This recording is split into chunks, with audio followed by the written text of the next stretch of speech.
Good afternoon, folks. Admiral Preparedness here. Well, it happened. I went and done it. I caused it myself. Can you tell which one of these is the cheapo can opener? Well, obviously the one that's right here.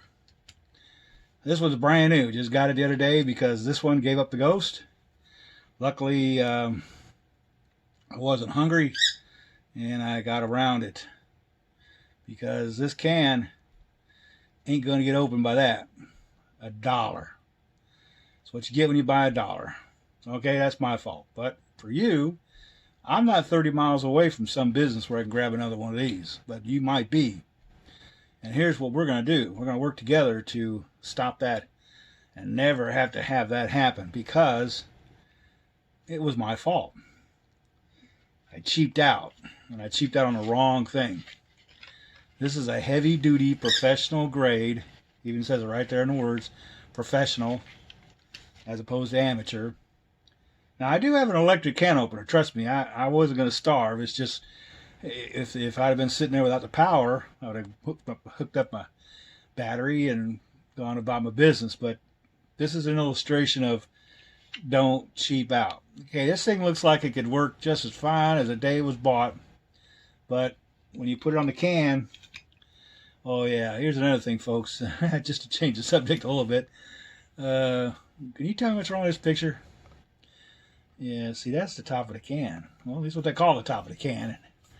This is the bottom of the can. You're not going to be able to put a can opener anywhere on that to get that to open up. But look where the label is. The label is upside down. So are they wanting you to store it like that? These cans do have a tendency to leak. And so I think that's their manufacturer's way of saying, hey, if you put it with lettering up and you see some kind of gooey on the bottom, that one got compromised. So listen there, folks. So just remember, it's not me, it's not the video, it's the fact that the can is, the label's put onto it upside down. I think that's just a standard because this is the second time I bought a case of these guys and found out that the labels were put on upside down. It doesn't really matter manufacturing. Somehow those powers to be figured that that's not the way. But if you know why it's upside down, you tell me and we'll all know. But in the meantime, we're going to go ahead and put it label side up. Neighbor's walking a dog. That's why our dog's barking. Sorry about that, folks. And, well, guess what, folks? We got a delivery. A gentleman came by the window. Hey, listen, this is something I want to change the subject about a little bit, too. When you're expecting these deliveries and you're not home, what they're doing now is they're using technology. They're taking photographs of the box being put by where it was supposed to be delivered. They're getting tired of people saying, well, look, this box never showed up. That's not my doorstep. That's somebody else's doorstep, you big dope.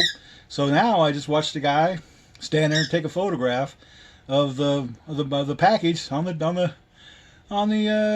by the door. So that's cool.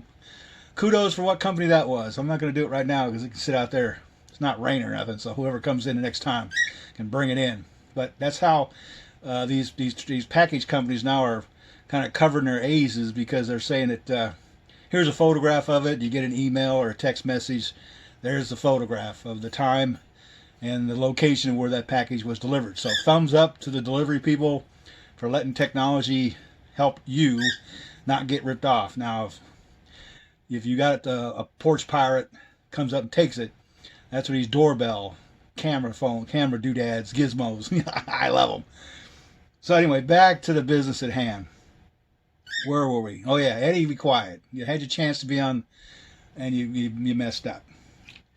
Well, folks, again, I got caught with my pants down because I wasn't expecting it to fail. I pushed it on it clicked, it punctured the can, and it just spun. So I don't want to throw it away. I'm going to leave it for the marauders. So if we ever do get invaded during a major SHTF event where we're not home and they get into the house, they're going to rummage through it. And the first dummy that grabs a can of food out of the pantry is going to tell to his partner, well, they better get a can opener. Or they may make their dinner right there. So you want to put this away so they can't find it. I like to, this is the third one I bought. That's this professional style that I keep down in the food bunker basement, and I'm not going to ever have that problem again. Plus, again, like I said, I've got an electric can opener, so I've got batteries, I've got a solar system. I shouldn't have this happen, but for you, when you're 35, 40 miles away from a local establishment that can buy another one of these, or trucks don't show up, they'll be able to get it. Give me just a moment. Well, I think nope. He won't be quiet, so we'll just have to continue on while he's making his noise. So anyway, can openers, folks, these are pivotal. Back in Napoleon days, when his troops were given the first canned food contents, they weren't given a can opener. So what did they use? They used their long bayonets, punctured and worked their way around. They had a serrated edge that just so happened to be able to cut through that tin plate. Now, I'm sure most of them got some sort of a illness from it, because these things weren't the cleanest things, and they used lead to seal them. So it wasn't the brightest thing on the planet, but that's what they had at the time. You know, as technology advanced, canning has become a science. Now these cans like this, it's a one piece. It's pressed by a machine from a plate. As you can see, that's a one piece there. Then they have the lid that's crimped. You use a machine, a high-speed crimper. Now on the inside of the can, they have now sprayed a polymer material that separates the can from the food. So now the food can stay and last longer. Manufacturers really don't like that, but they had no choice to do it, because a lot of times these cans sit in these connexes for months and months and months before they're delivered to their final destination, and they were end up having to throw out the cans because they sat there and food rotted inside the can. Well, you can't make no money that way, so they went ahead and found a way to preserve that food a lot better. Now the industry now that's a standard, so every can manufacturer, cannery, now uses that product. Rarely will you find a can of the 2020s that hasn't got that material sprayed inside of the can. And so today we can find ourselves having these cans being left alone for almost 10 years, and the food inside still good. That's another part of prepping. But back to the subject at hand, you know, a can opener, it could save your life. I mean, you beat somebody over the head with it. Don't underestimate the power of a can opener, folks. I mean, this one here I thought was going to be a good one, but it cost $1. I knew when I bought it that it probably wasn't going to last forever, and it lasted probably 2 uses. I got two good uses out of it, and then the area here, it punctures okay, but it won't continue on. It won't advance. It just slips, and so that's what I get. I'll leave that out for the marauders now.